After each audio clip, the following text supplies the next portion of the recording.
down.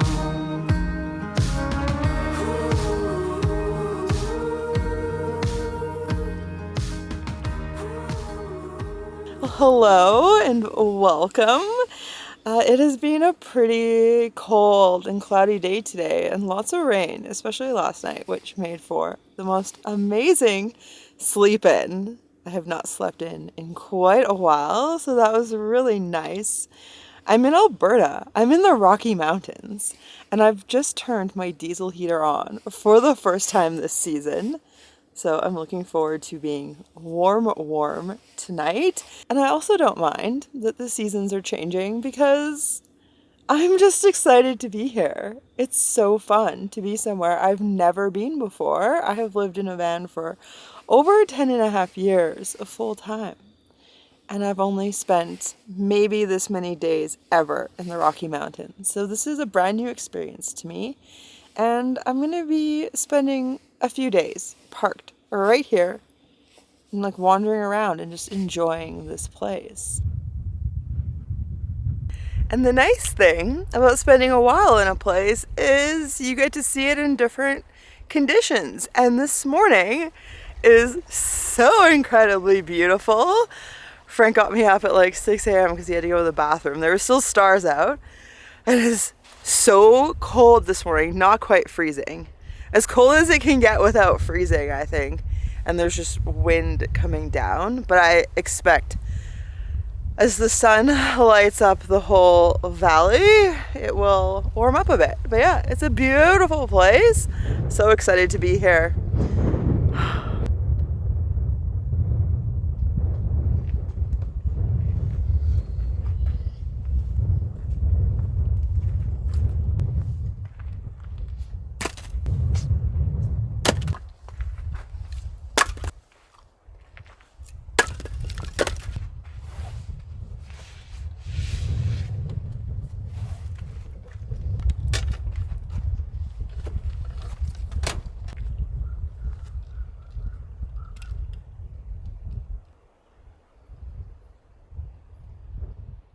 Because I'm going to be here for a few days, I've pulled out my solar panel. I don't have fixed panels on the roof, but I do have this thin panel I store under my bed, which I use whenever I'm having a no driving camp day and it's sunny out, which happens to be today.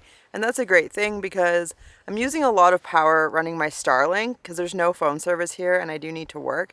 And it's also cold. So now I'm running my diesel heater. So I just want to make sure I keep my power system as topped up as possible because I do make the vast majority of my power while driving. I don't have any access to plug into shore power, so I need to be responsible with my power usage.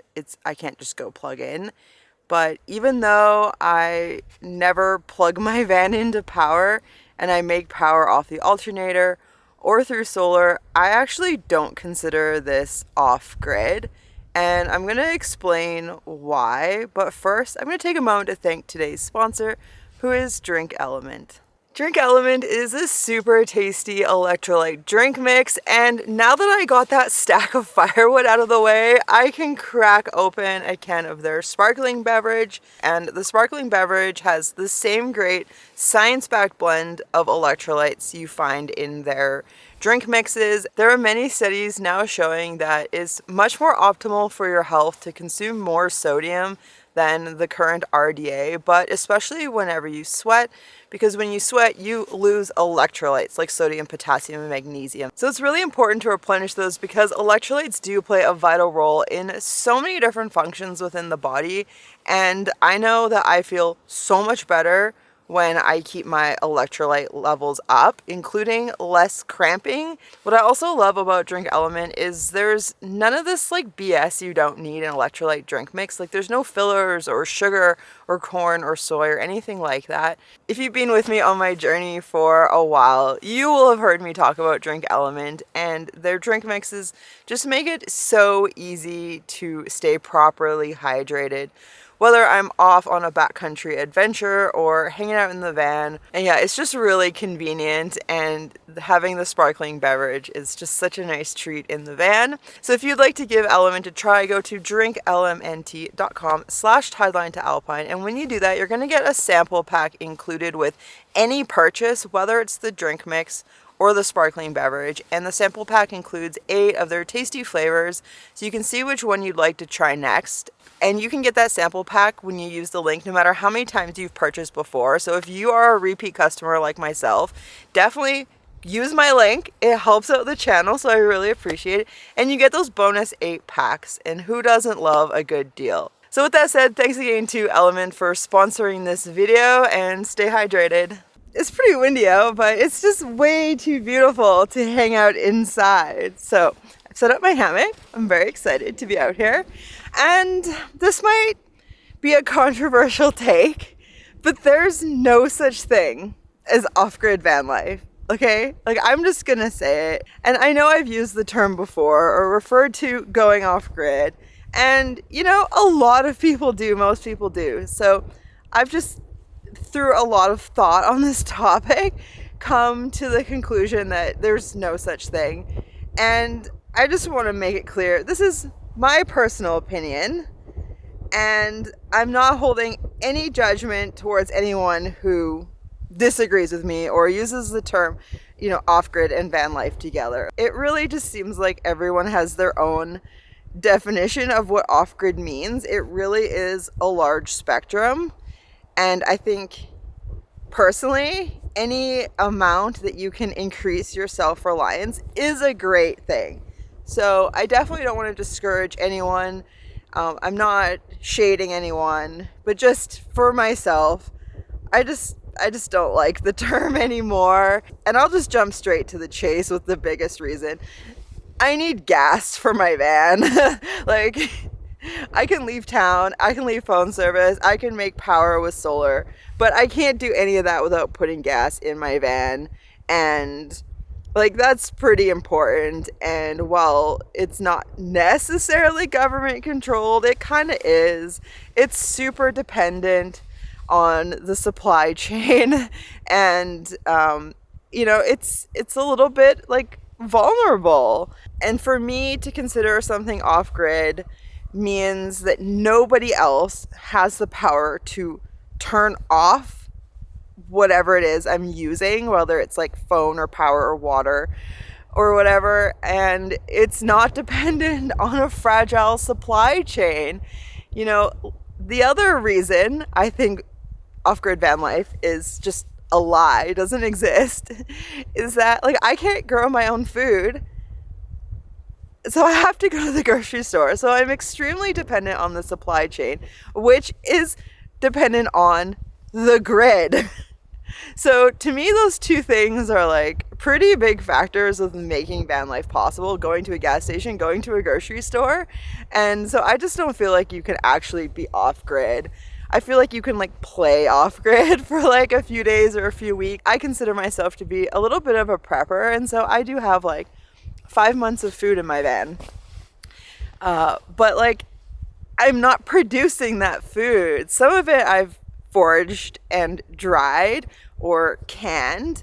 But you know, for the most part, that food has come from a grocery store. And so, yeah, I really admire any attempt to be more self-reliant. As I've said, I think that's awesome.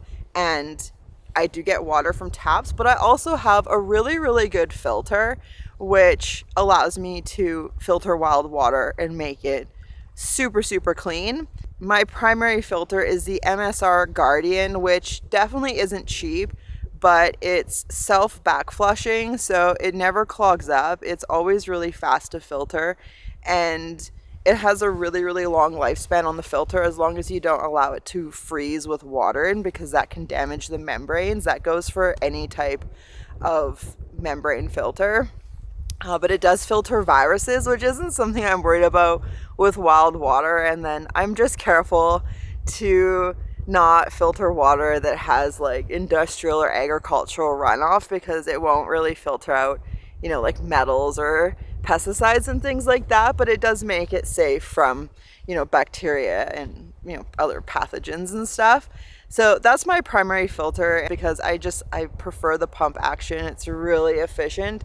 But I also have another one. I'll put the name on the screen because I can't quite remember it, but it's like a gravity fed system. It doesn't filter viruses, so it's much more affordable, but it takes a lot of maintenance and the flow rate is really slow. And I got it at a time when I was waiting for a part replacement for my primary filter. And so that's one of the things I really like about MSR is that I was able to get a part for it, and the company's been around a long time, so I trust that they're going to, you know, be here if I have questions or need repairs or need parts. I've gotten parts for a couple different things off them in the past, and so yeah, sometimes it's just not a good idea to like go with the knockoff just to save a few bucks. So I can be water independent, but again, at some point I'll need to change the filter cartridge in my pump unit, and I have to go to a store to buy that, and the store is fully plugged into the grid and the supply chain. And so I feel like considering something off-grid can only like be true if you just narrow your scope of what you're thinking, and then as soon as you think of the bigger picture, it like really quickly becomes like not actually off-grid.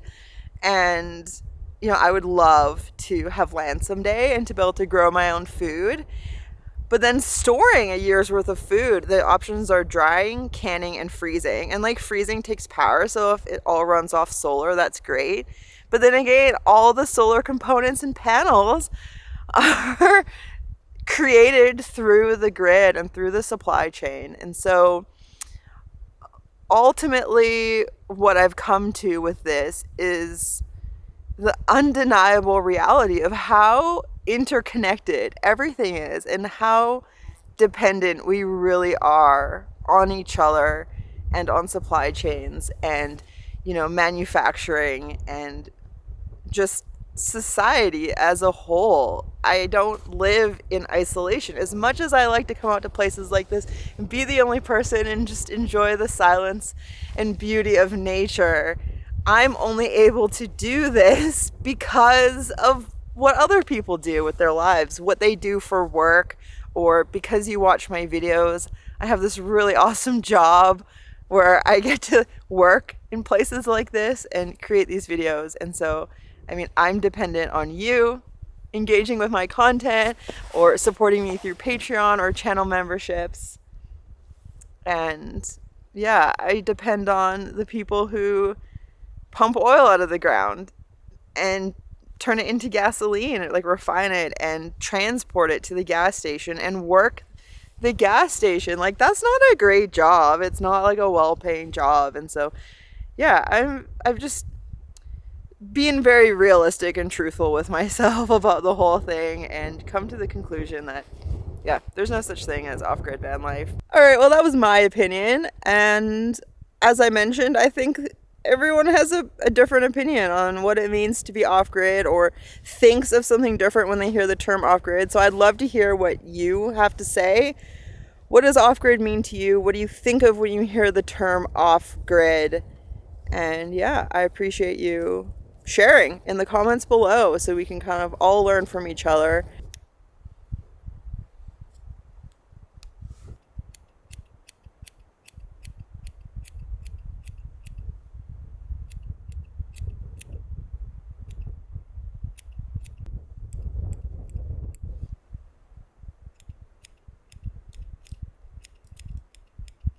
All right, well, they're still a little long, but I'm really new to doing them myself, and I don't want to get carried away and then have them be too short. So this is good enough for now.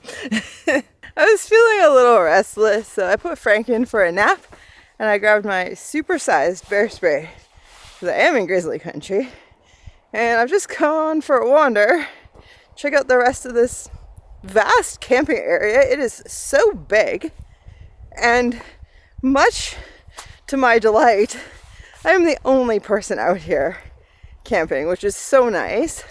Although it is Friday afternoon, so that could change.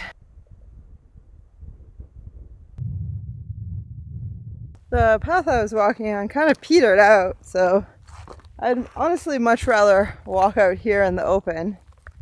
Figure I'll cross to the other side and just make a loop. I don't know, just wandering.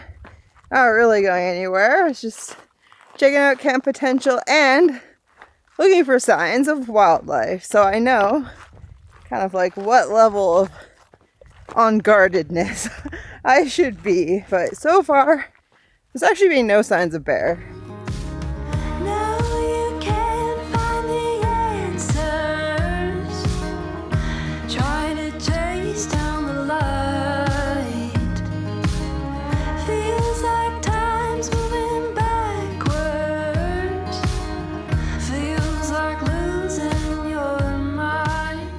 So I saw this from my drone last night. Really curious why it was built. And then there's also this. It's like more raised. It goes all the way across. I have no idea like what these could be or why someone would put so much effort into building them. Anyways, it does provide a good vantage point. And this kind of looks artificially built up. I could see that from my camp. I've probably seen about 100 campfire rings. There's so much space out here for people to camp. I imagine it gets really, really rowdy in the summer, especially long weekends. And look at that thing. I wonder what that's about. So many mysteries here. What's going on? What's going on here? I wonder if that's like maybe a live cam, webcam? Or like some sort of river monitoring. It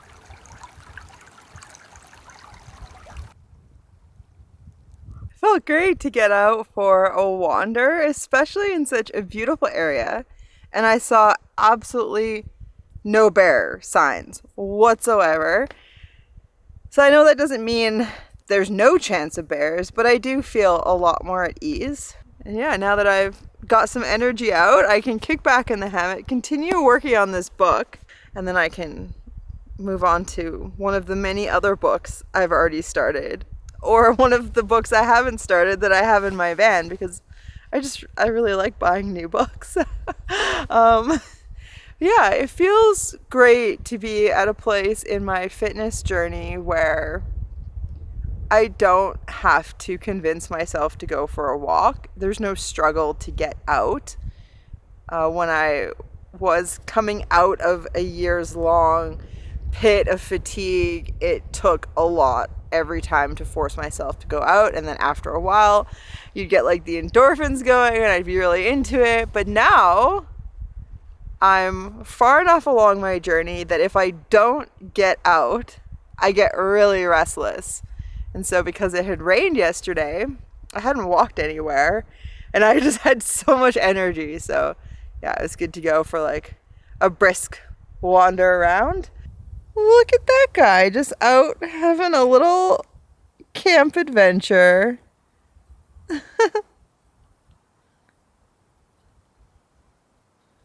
Oh, gonna take a break.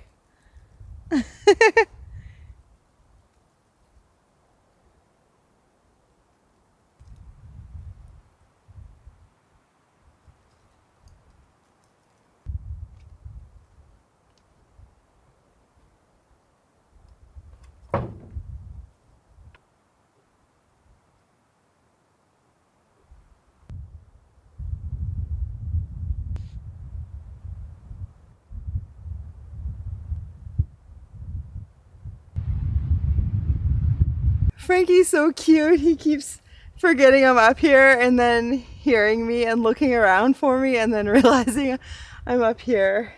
I don't really want to do what I'm about to do, but I had an RMT tell me that I should be doing some sort of booty workout every day because I have been dealing with super severe hip pain. Like worse pain than breaking my nose, which I've done twice. And I have managed to deal with this pain with a smile and go on with life, but it has been excruciating. And so she said because I've been dealing with that pain, because I have hypermobile Ehlers-Danlos syndrome, and because I am almost 40, and that I should be taking preventative measures about osteoporosis, that I should be doing a daily booty workout as well as like resistance training. So I have downloaded a whole bunch of MadFit at home, no equipment workouts, and I'm going to start with the 10-minute one. And we'll see how this goes, and hopefully I can keep it up. And you think you're strong, boy, you're wrong. River gonna run you down.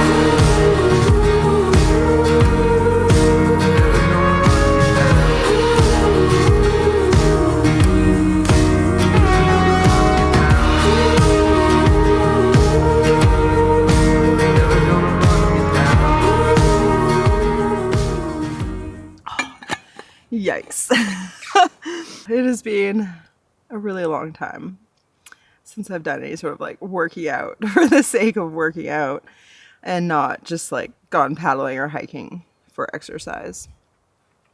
So yeah, but you know, I'm sure my form will improve in time, and I'm sure it will get easier, but then I'll work harder. So like it'll never actually get easier, but I'll feel more confident in it.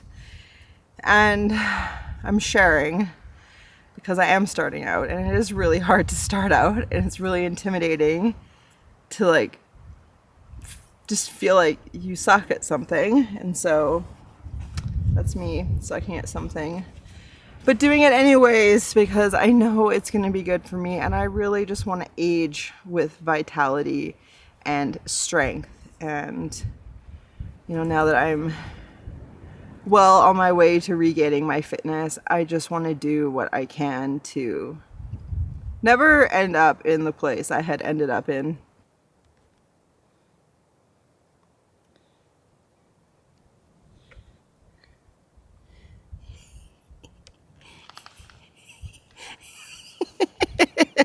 Your tongue was out, buddy. It has been such a nice day. It's like 5:30, but the day just feels so long because Frank got me up just after 6 a.m. I got so much done. It's been so nice just living here. Got a bunch of work done, been enjoying the scenery, looking after my body, looking after my mind and spirit.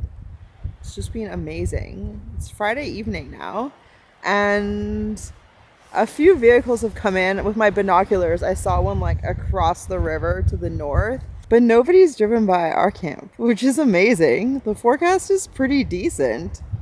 So I don't know, maybe just because it's like mid-September and it's pretty cold at night now, maybe just like a lot of people are fair weather campers, but I wouldn't really expect that from Albertans. So I don't know. Yeah, it has been weird being in Alberta because I haven't spent much time here. Like the street lights, traffic lights go sideways instead of up and down, and like the signs look different. And yeah, it kind of just feels like being in a different country. Just like all these like little things. I keep in my head thinking, oh yeah, I'm in a different state, but I'm not in a different state. I'm in a different province, but for some reason it feels different enough. Like maybe I've gone to the US. Anyways, I'm just rambling. So lucky to have you. Thank you so much for watching all the way to the end and joining me on this adventure. I appreciate you listening to all my thoughts and ramblings.